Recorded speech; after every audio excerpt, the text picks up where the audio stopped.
స్వామి 1500 ఏంటి, అది చాలా గొప్ప వచ్చినట్టే నాకు. స్వామి, ఎన్నికలకు ముందు మీరు అటు అంతకుముందు తెలంగాణలో విశ్లేషణ చేశారు, ఇప్పుడు ఆంధ్రప్రదేశ్ రాష్ట్రానికి సంబంధించి ఒక విశ్లేషణ అంటే మీకుండే ఫీడ్బ్యాక్ కావచ్చు, మిగతా అంచనాలతో వేశారు. ఒక్కసారి మీరు మాట్లాడింది చూద్దాం. పీసీఆర్ ఒక్కసారి ప్లే చేయండి స్వామి గారు బయటని. 2024లో కూడా మళ్ళీ మరొక మారు జగన్ వైపే, జగన్ కావాలి అనే వర్గం చాలా సైలెంట్గా, చాలా ప్రభావవంతం చూపించేలాగా ఓట్ల శాతం పెరిగాయనేటువంటిది ఆయన యొక్క పరిశీలనలో వ్యక్తమైంది. అందులో ఆయన చెప్పిన తర్వాతనే అందరూ కూడా మహిళల ఓట్లు పెరిగాయని చెప్పడం మొదలుపెట్టారు. ఆయన అంతా నిగూఢంగా పరిశీలన తీశారు. నిశితమైన పరిశీలకుడు ఆయన. సో నేనేం అల్లాటప్పగా నమ్మను ఎవరిని. కాబట్టి ఈసారి మళ్ళీ వైఎస్ఆర్సీపీకి 123 స్థానాలు, అంటే 1, 2, 3 అనేటువంటి ఆ ఫిగర్ తోటి ఖచ్చితంగా దానికి తగ్గదనే ఒక అంచనా.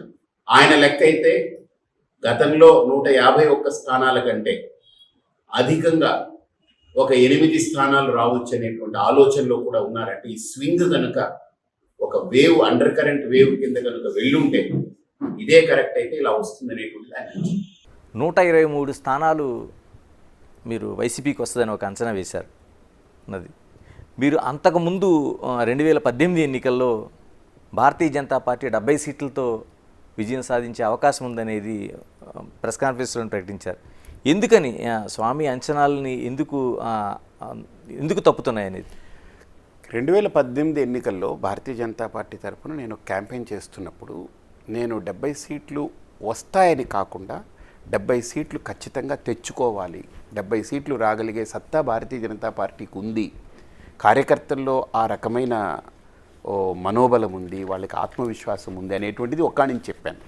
బట్ గ్రౌండ్ రియాలిటీలో నేను క్యాంపెయిన్ చేస్తున్నప్పుడే నాకు తెలుస్తూ ఉంది భారతీయ జనతా పార్టీ తరఫున జనాలు నా క్యాంపెయిన్కి వచ్చేవాళ్ళు, వినేవాళ్ళు, వాళ్ళందరినీ అక్కడున్న క్యాండిడేట్ ఓట్ల కింద కన్వర్ట్ చేసుకోలేకపోతున్నారేమో అనేటువంటిది నాకు అప్పుడే కలిగింది.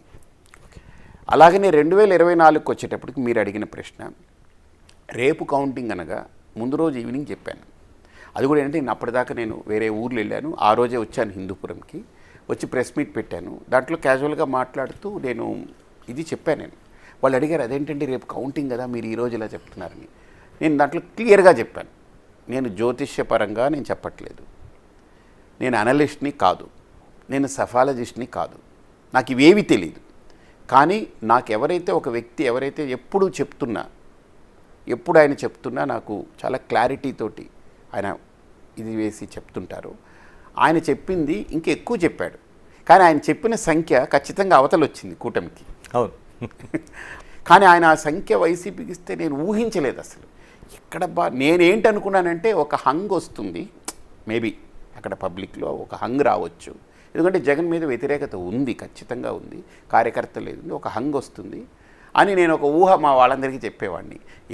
ఏం జరిగేదన్నా ఒక మిరాకిల్ జరిగి హంగ్ వస్తే ఒక్క ఇండిపెండెంట్గా మనం హిందూపురంలో నెగ్గితే హిందూపురం చరిత్రని ఒక 6 నెలల్లో మార్చేయచ్చు, మనం అనుకుంటున్న మేనిఫెస్టో చేయొచ్చు అని కూడా అక్కడ ప్రెస్ మీట్లో చెప్పాను. మా వాళ్ళకి సరదాగా చెప్పేవాడిని, అంటే చాలా ఒక రిమోట్ థాట్స్ అనుకోండి, ఒక వైల్డ్ థాట్స్. కానీ ఆయన చెప్పింది చూసిన తర్వాత నాకు అనిపించింది ఆయన ఎప్పుడూ తప్పు చెప్పలేదు కదా, మేబీ ఆయన చెప్పినంత కాకపోవచ్చేమో, ఒక 120-125 మధ్యలో ఏమన్నా రావచ్చేమో అనేటువంటి దాని మీద దాని మీద చెప్పాను. అది కూడా క్లియర్గా చెప్పాను, ఏమంటే ఇది నా ప్రిడిక్షన్ కాదు, ఇది నాకు ఏమాత్రం సంబంధం లేదు, ఇది నేను ఏదో వెళ్ళి వెరిఫై చేసి నేను తెచ్చుకున్న డేటాతోటి ఏం చెప్పట్లేదు అని అలా చెప్పడం జరిగింది. అది అంటే పరిపూర్ణానంద స్వామి నోటి నుంచి వచ్చే ఒక వాక్కు కావచ్చు, లేకపోతే ఒక ప్రవచనం కావచ్చు, లక్షలాది మంది ఫాలో అవుతారు, మిమ్మల్ని అనుసరిస్తారు, మీ మాట పైన అచంచలమైన విశ్వాసాన్ని ప్రకటిస్తారు. అలాంటిది ఇలాంటి అంచనాలు వేయడం ద్వారా పలచబడే అవకాశం లేదా? నేనేం అంచనాలు వేయలేదు కదా, నా అంచనాలు వేసి నేను చెప్పినవి ఎప్పుడు కూడా నేనేం తప్పలేదు, నేను ఎప్పుడూ తప్పలేదు. ఒక యజ్ఞం చేసి వర్షం పడుతుందని అంటే పడేది, అంటే నా గొప్పగా చెప్పట్లేదు, ఆ కాలము ఆ పరిస్థితులు వాటన్నిటిని క్యాలిక్యులేట్ చేసి చెప్పేవాడిని. 2014లో స్వయంగా చంద్రబాబు గారికి ఆయనకి నమ్మకాలు లేని రోజుల్లో, నేను గెలుస్తానేమో అని అనుమానం పడుతున్న రోజుల్లో, మీరు గెలుస్తారు, గవర్నమెంట్ ఫామ్ చేస్తారని నేను ఆయనకి చెప్పాను. నేను స్వయంగా ఎప్పుడైనా మీకు అవకాశం ఉన్నప్పుడు అడగండి. ఇక ప్రధానంగా మోదీని చాలా బాగా అభిమానిస్తారు. భారతీయ జనతా పార్టీలో అటల్ బిహారీ వాజ్పేయి